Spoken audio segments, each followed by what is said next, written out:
everyone, welcome back to Melissa's Kitchen Table. Tonight I'm going to show you how to make Mississippi pot roast. It's a really good recipe. I've done another video of Mississippi chicken, which I'll link at the end of the video and down below. At first I didn't want to try it because the combination of flavors sound really strange. Even though I've had it on the chicken and loved it, I just thought it was really weird. But I'm really glad I gave it a try. It's one of my family's favorite recipes, so I figured I'd go ahead and share it with you guys. So I have my Instant Pot turned on saute, and it's hot already. And I'm going to put just a little oil so we can brown all the sides, because I've done a pot roast before and I didn't brown it. I don't believe you need to. I understand a lot of people like it for presentation, so I am going to go ahead and do that for you guys. And here I have a 2 1/3 pound chuck roast. You could do it with different types. You could do a spoon roast, you can do a round roast, eye of the round. You could do it with any type of roast you want. And really the only thing is you want to make sure, for my family we do 20 minutes per pound. Now if you're putting this in here and it's frozen, you cannot do this part because the ice and oil will spatter everywhere. You don't want to do that.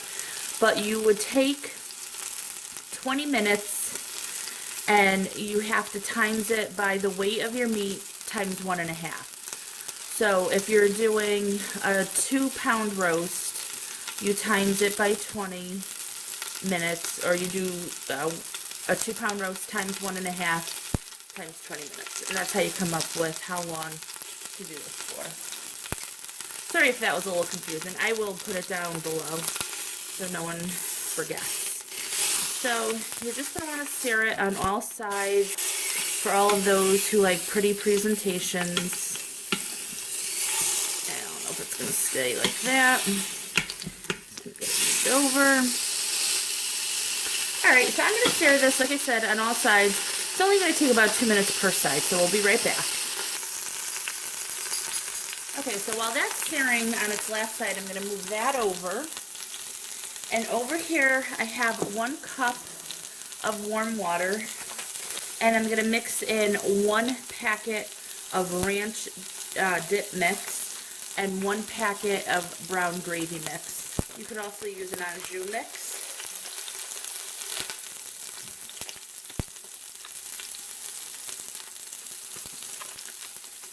Alright, so I'm going to mix that in there. You don't have to do this. You could toss everything in the Instant Pot and it all mix in eventually, but I do like to just dissolve these mixes a little bit. And I'm not going to salt anything. If you like extra seasoning, you can. If you like pepper, you can certainly do that. But this is salty enough to take care of the whole beef.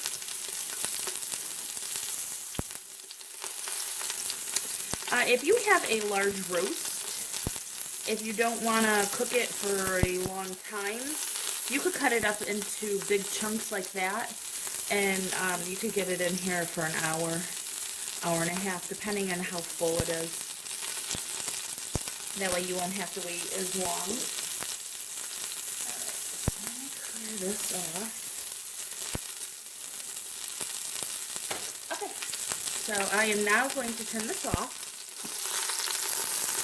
Bring it back over, and to this I am going to pour over the water and the seasoning mixture. I am going to add a half a stick of butter. The recipe calls for a full stick of butter. I have seen other recipes where they only do a half a stick, and I opted for the half. But by all means, go ahead and do the full stick. Now to this you're going to add 5 to 6 pepperoncini peppers, and you're also going to use a half cup of the juice from the pepperoncini.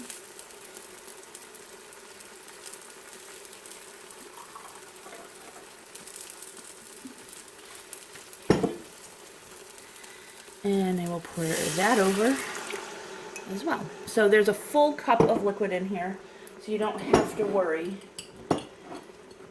about the Instant Pot. And then here's the peppers we're going to put in here. So I'll put some on top. And this is all going to melt. If you like less peppers, put less. If you like more, add more. Alright, so now I am going to go ahead, make sure the gasket or the silicone ring is nice and snug. Push this down. Over here, I am going to make sure this is in the sealing position. And then I'm going to come down here. Now I've already turned this off.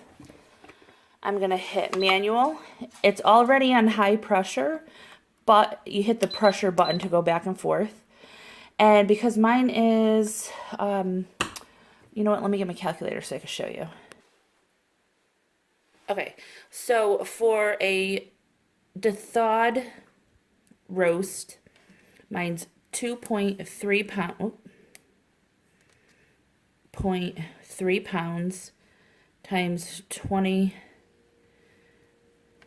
equals 46. So I'm going to cook mine for 46 minutes.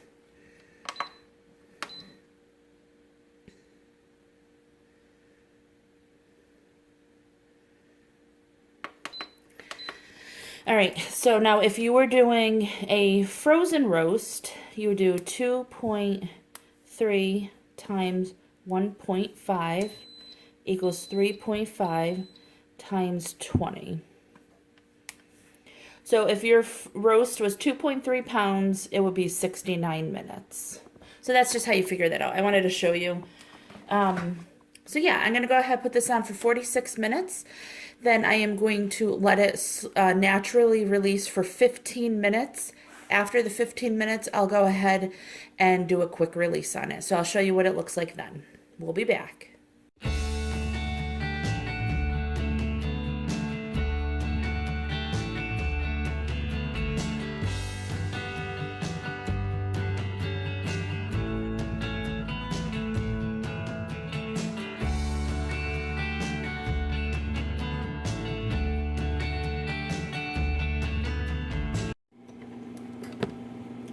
Alright, so now all of that has, all the steam and all the pressure is out. So I'm going to go ahead and open it. Alright, and that's what it looks like. Let me move this top over.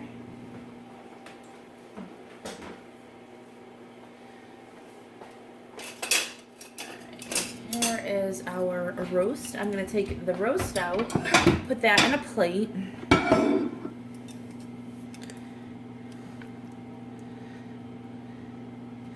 Now, depending on how you like your gravy, you might like it more au jus style, which is this. If not, if you want it thicker, go ahead, turn it off, then turn it on to saute. And I'm going to show you what to do once it comes up to a bubble. So once this comes up, I have a couple tablespoons, about 1/4 of a cup of water, and 2 tablespoons of cornstarch. And I just go ahead and put the slurry in there, and you let this come to a boil, and as it boils, it will thicken and make a nice gravy for you.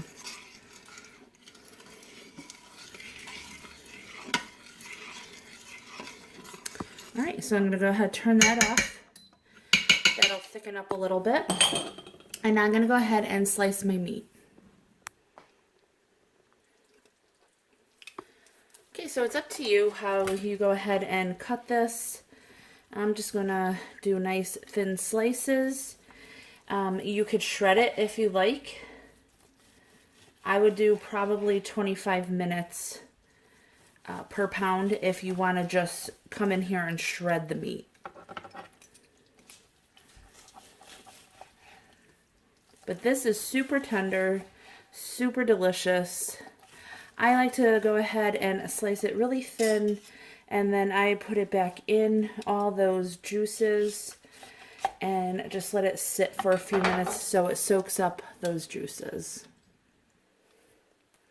So like I said, I just put the meat back in here, let it sit in the juice for a little bit, let it rest. And in the meantime, I am going to make some mashed potatoes. I have those boiling already, and I have my asparagus roasting in the oven. So I will go ahead and insert a picture of what our finished plate looks like at the end. So I hope you guys enjoy this video. If you do, please give it a thumbs up, hit subscribe and share, and I'll talk to y'all next time. Bye.